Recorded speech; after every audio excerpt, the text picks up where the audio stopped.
Doctor, what is white lung syndrome? Well, I think white lung syndrome is the new medical buzzword, and you will be surprised that this is actually not a medical term. It is rather the X ray finding which you get in this so called new pneumonia, which is becoming popularly called in various parts of the world, especially in China, and now it is being resurfacing somewhere in Denmark, in Netherlands, in US. So this is nothing but when somebody has a pneumonia, especially a child, the black part of the lung on the x-ray actually gets replaced by white patches, and that's why this terminology of white lung syndrome is put in place. What are the symptoms?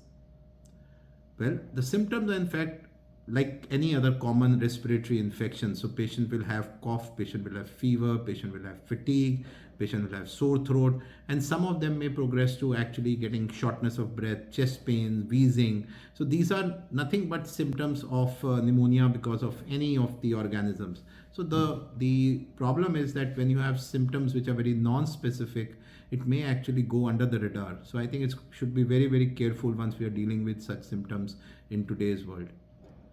What is the underlying cause of white lung syndrome? So that's a good question. When we are suspecting so-called white lung syndrome, the idea is that are we afraid of what happened in COVID?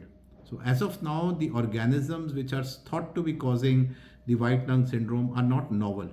So what are being described in outbreaks in China or in outbreaks in parts of USA, Netherlands, and Denmark, you would we would actually find that these are the common organisms like the mycoplasmas, super infections by influenza, by rhinoviruses, and these are nothing but the similar bacteria and viruses which surface up in winters. So these are common respiratory winter infections which are becoming presented. It's probably because they are presenting in particular parts of the world that we are getting worried because of our experience of COVID, SARS-CoV-2 or the novel coronavirus in 2019-20. What are the precautionary measures needed to be taken? Well, it's sad that we are probably discussing the precautionary measures all over once again, but frankly, all the measures which we took in pandemic era are the same ones which will help you prevent any respiratory infection.